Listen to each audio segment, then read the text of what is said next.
Good morning and welcome to doctor stock.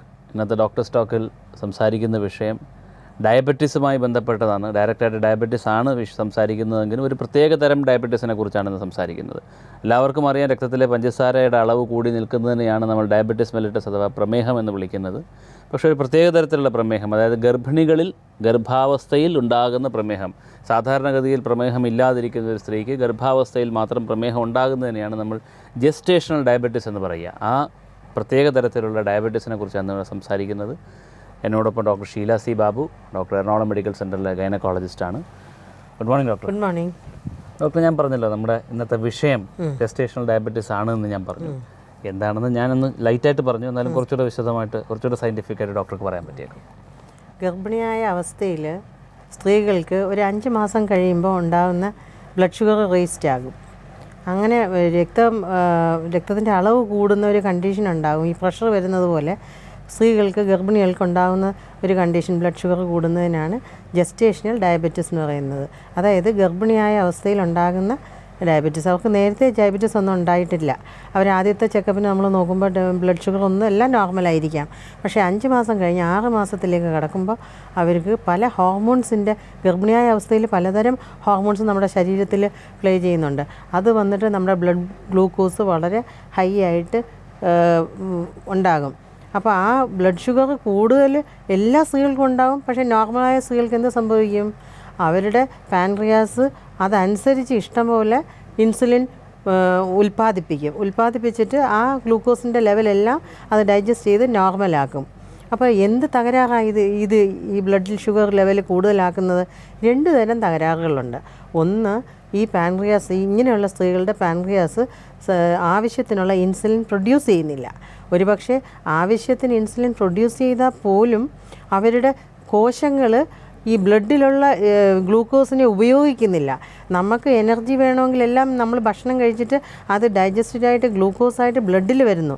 ബ്ലഡിൽ വന്ന് അത് സെൽസിൽ ചെന്നാൽ മാത്രമേ നമുക്കത് നമ്മുടെ എനർജി ആയിട്ട് മാറുന്നുള്ളൂ. വായിക്കാനും കളിക്കാനും നമ്മുടെ ശരീരത്തിൽ പ്രവർത്തിക്കും എല്ലാം ഗ്ലൂക്കോസ് തന്നെ ആവശ്യം. അതിന് ഓരോ കോശങ്ങൾ, അതാത് സ്പെഷ്യലൈസ്ഡ് കോശങ്ങൾ അത് ഉപയോഗിക്കണം. പക്ഷേ അത് ഉപയോഗിക്കാൻ പറ്റാതെ വരുന്ന ഒരു കണ്ടീഷനുണ്ട് സെൽസിന്. അതിന് പറയുന്നത് ഇൻസുലിൻ റെസിസ്റ്റൻസ്. അപ്പോൾ 2 കാരണത്താലാണ് ഈ അളവ് കൂടുന്നത് ഗർഭിണിയായ അവസ്ഥയിൽ. ഡോക്ടർ, ഇതിനകത്തൊരു കാര്യം ചോദിച്ചോട്ടെ. ഇപ്പോൾ ഈ ഗർഭിണിയായ അവസ്ഥയിൽ 5-ാമത്തെ മാസത്തിന് ശേഷമാണ് ഇങ്ങനെയുള്ള പ്രശ്നങ്ങൾ ഉണ്ടാകുന്നത്, ഈ ഡയബറ്റീസിൻ്റെ തുടക്കം കാണിക്കുന്നതെന്ന് പറഞ്ഞല്ലോ.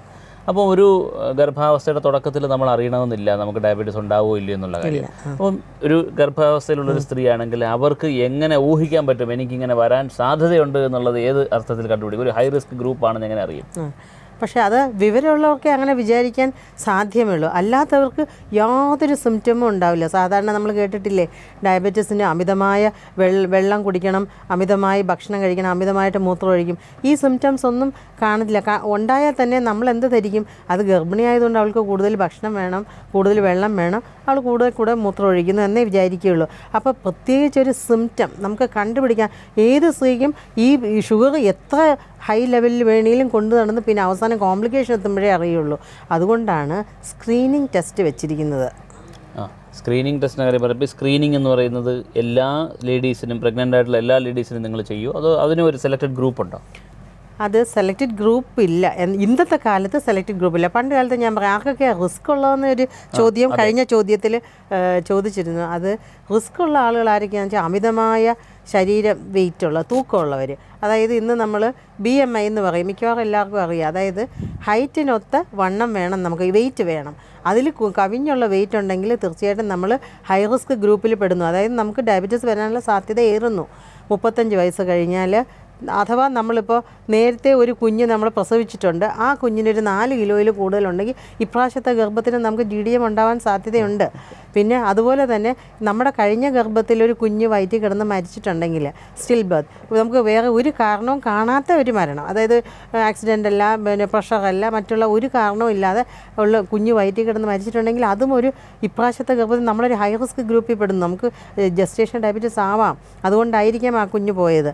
അങ്ങനെ അംഗവൈകല്യങ്ങളായിട്ട് ജനിച്ചൊരു കുഞ്ഞിൻ്റെതും തീർച്ചയായിട്ടും നമ്മൾ നോക്കണം അവർക്ക് ഡയബറ്റീസ് ഉണ്ടോ ഇല്ലയോ എന്നുള്ളത്. അങ്ങനെ പല പല കാരണത്താൽ ഇതുപോലെ ഹൈ റിസ്ക് ആണെന്നുള്ളത് നമുക്ക് മനസ്സിലാക്കാൻ സാധിക്കും. ഡോക്ടർ പറഞ്ഞല്ലോ, പണ്ട് റിസ്ക് ഗ്രൂപ്പിലുള്ളവരെ മാത്രമേ സ്ക്രീനിങ് ചെയ്തിരുന്നുള്ളൂ, ഇന്ന് എല്ലാവരും ചെയ്യുന്നുണ്ടോ? അതെന്താ അങ്ങനെ ഒരു ഇത് വരാൻ കാര്യം എന്താ ഇപ്പോഴത്തെ? ഇന്നത്തെ കാലത്ത് നമ്മുടെ ഇന്ത്യയിൽ തന്നെ 1985 കഴിഞ്ഞിട്ട് എല്ലാവരും ഡയബറ്റീസ് റിസ്ക് ഫാമിലി ഹിസ്റ്ററി ഉണ്ടെങ്കിലും ഇല്ലെങ്കിലും അതാണ് ഏറ്റവും വളരെ ഇമ്പോർട്ടൻ്റ് ആയിട്ട് നമുക്കിപ്പോൾ പ്രാധാന്യം നൽകേണ്ടത്.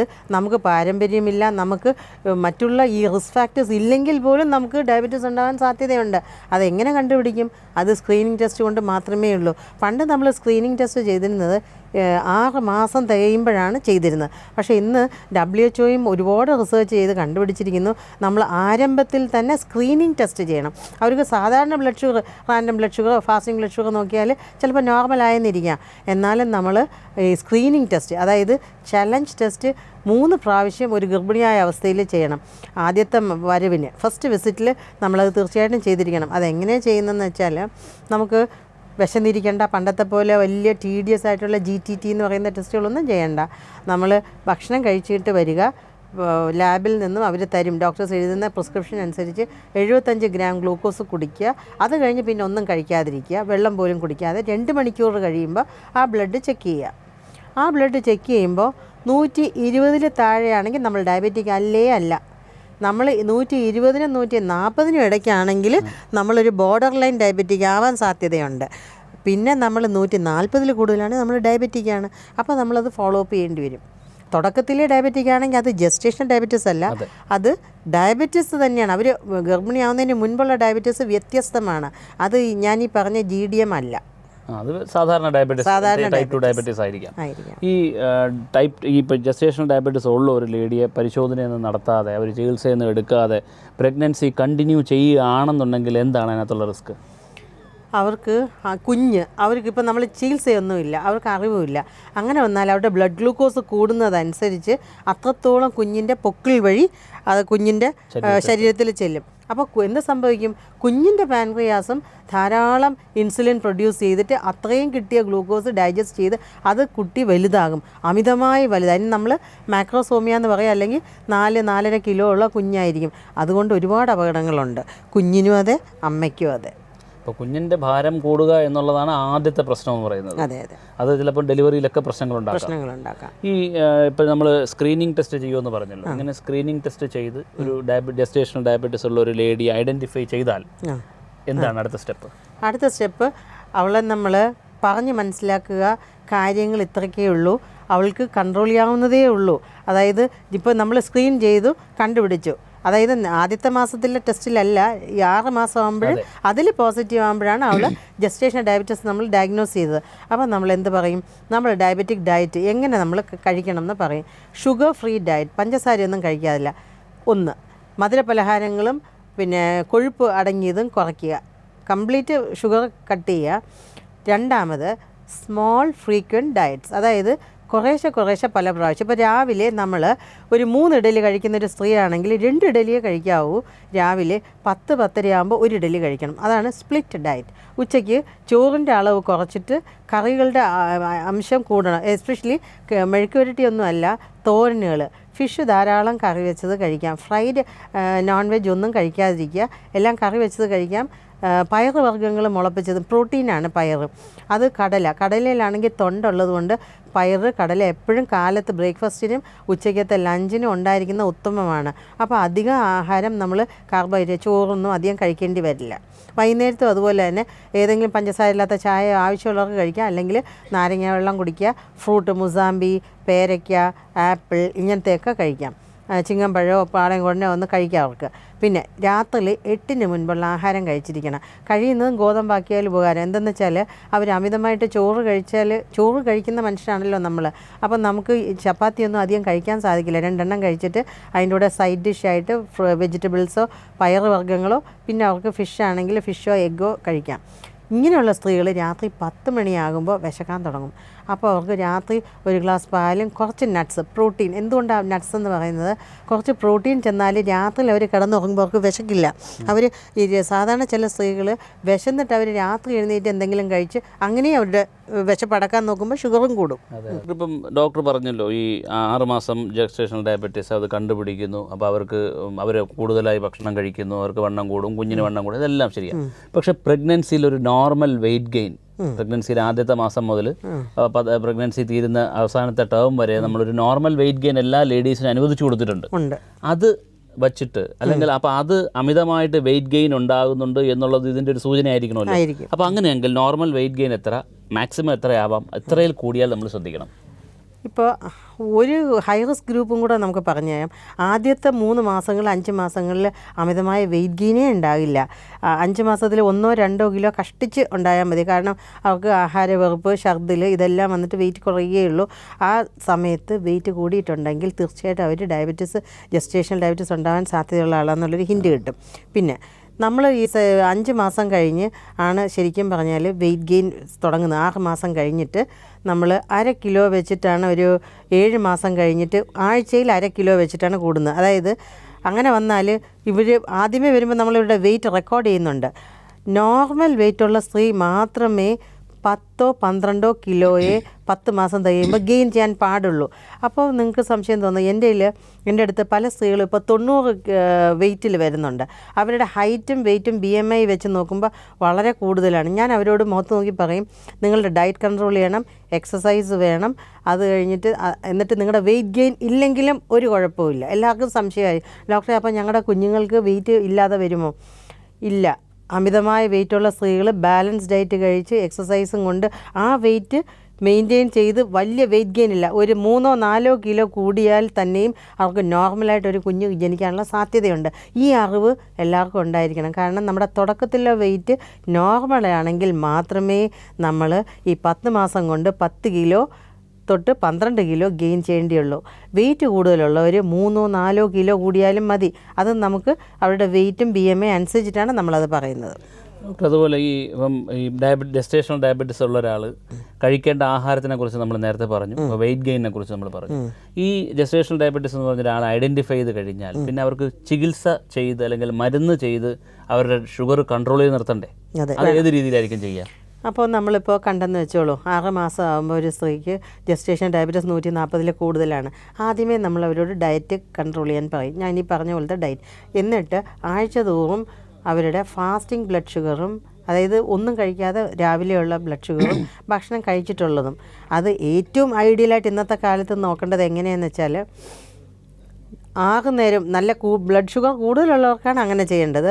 6 നേരം നോക്കുക. അത് രാവിലത്തെ പ്രാതലിന് മുൻപും പ്രാതലിന് ശേഷം, ഉച്ചയ്ക്കത്തെ ഭക്ഷണത്തിന് മുൻപും ഭക്ഷണത്തിന് ശേഷം, രാത്രിലത്തെ ഭക്ഷണത്തിന് മുൻപും രാത്രിലത്തെ ഭക്ഷണം. അത് അമിതമായ ബ്ലഡ് ലെവൽ കൂടിയവർക്കാണ് നമ്മൾ അത്തരം ഒരു എക്സ്ട്രാ ടെസ്റ്റിന് പോകുന്നത്. അല്ലാത്ത ആളുകളാണെങ്കിൽ ഒരാഴ്ച നമ്മൾ ഡയബറ്റിക് ഡയറ്റിലിട്ടിട്ട് അവരോട് പറയും ഫാസ്റ്റിംഗ് ബ്ലഡ് ഷുഗറും പോസ്റ്റ് പ്രാൻഡിയൽ ഭക്ഷണം കഴിച്ച് 1.5 മണിക്കൂറോ 2 മണിക്കൂറോ കഴിഞ്ഞുള്ളത് ഷുഗറും കൊണ്ടുവരാം. അത് നോക്കിയിട്ട് കൺട്രോളിലാണെങ്കിൽ അവരോട് അത് തന്നെ കണ്ടിന്യൂ ചെയ്യാൻ പറയും. അവർക്ക് മരുന്നിൻ്റെ ആവശ്യം വരുന്നില്ല.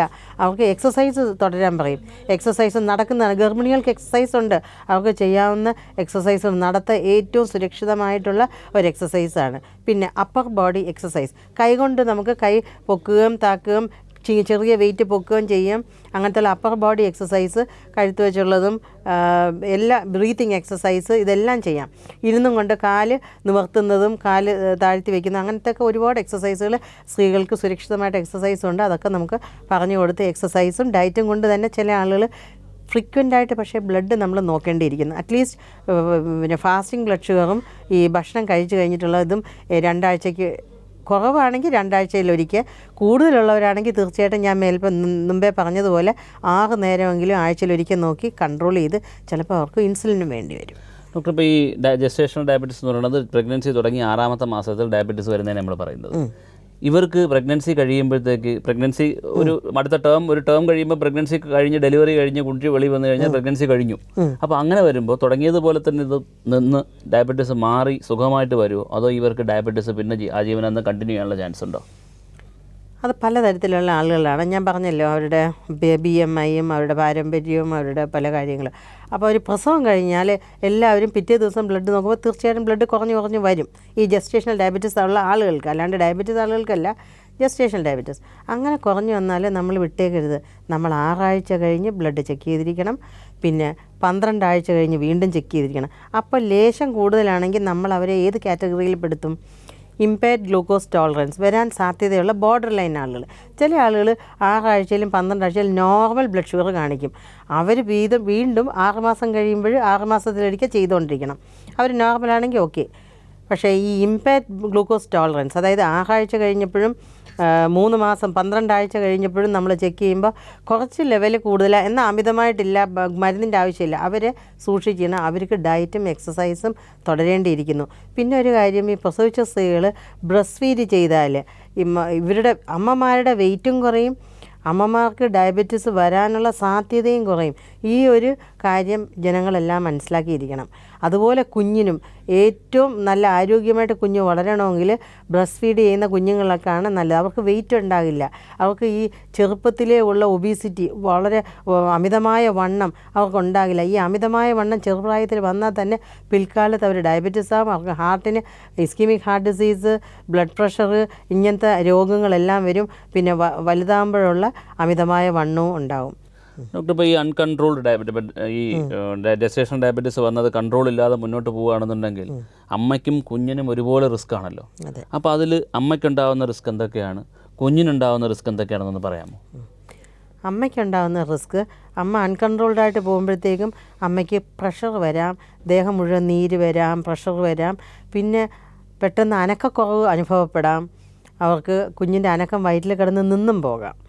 അഥവാ കുഞ്ഞിൻ്റെ അനക്കത്തെ അത് ബാധിച്ചില്ലെങ്കിൽ പ്രസവത്തിന് വലിയ തടസ്സം ഉണ്ടാകും. ഈ അമിതമായ ഭാരമുള്ള കുഞ്ഞ് തീർച്ചയായിട്ടും സിസേറിയൻ്റെ റേറ്റ് കൂട്ടുന്നുണ്ട്. ഇന്നത്തെ കാലത്ത് സിസേറിയൻ റേറ്റ്, അമ്മമാരിങ്ങനെ കഴിച്ച് കുട്ടികളെ വലുതാക്കി, അമ്മമാർക്ക് അറിവില്ലാത്ത അമ്മമാർ കുഞ്ഞുങ്ങളുടെ വെയിറ്റും കൂടി സിസേറിൻ്റെ റേറ്റ് കൂടും.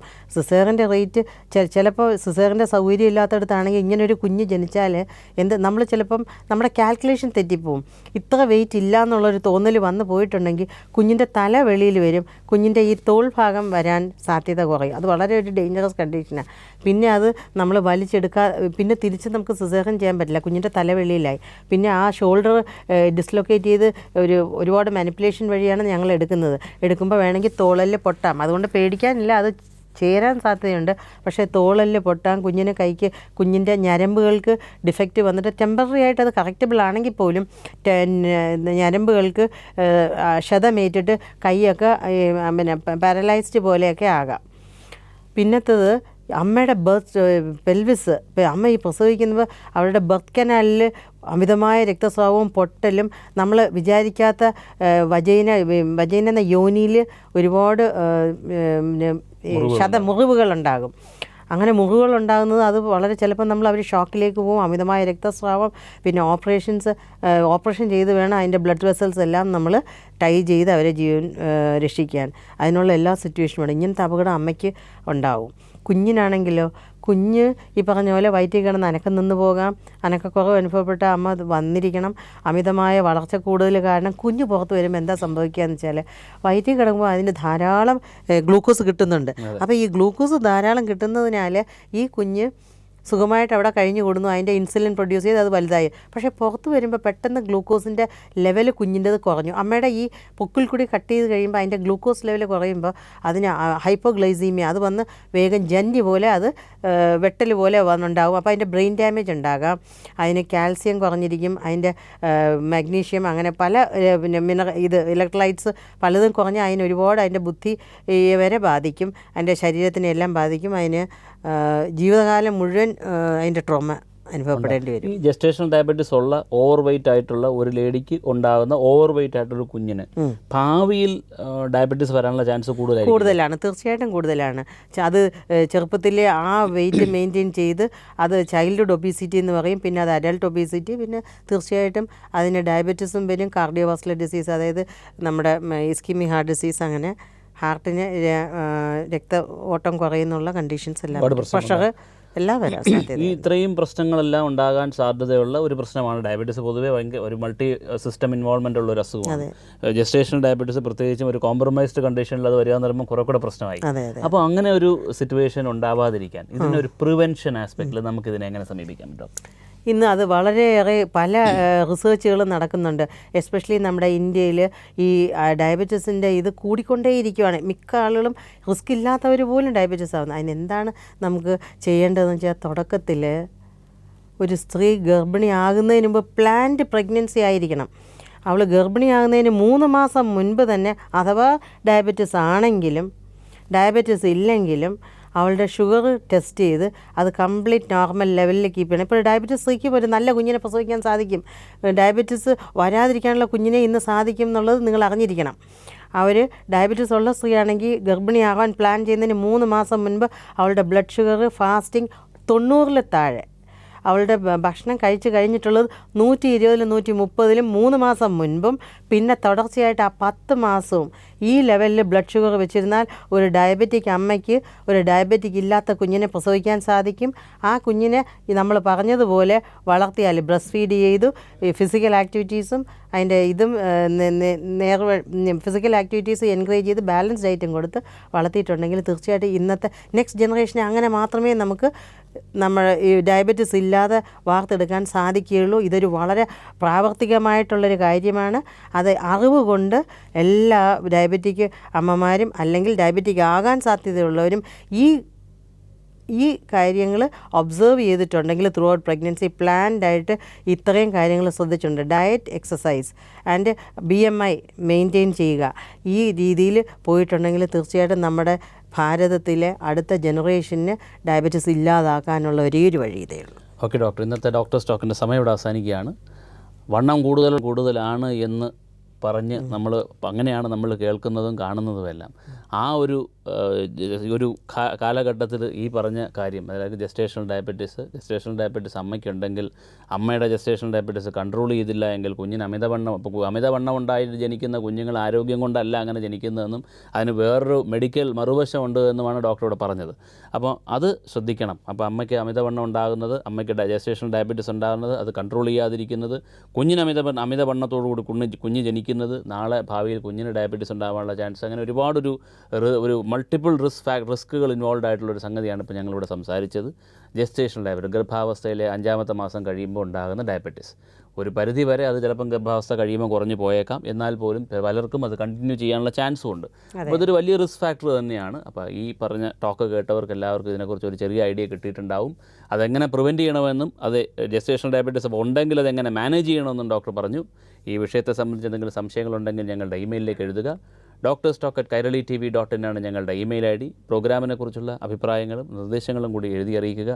അടുത്തയാഴ്ച മറ്റൊരു വിഷയവുമായിട്ട് നമുക്ക് വീണ്ടും കാണാം. ബൈ.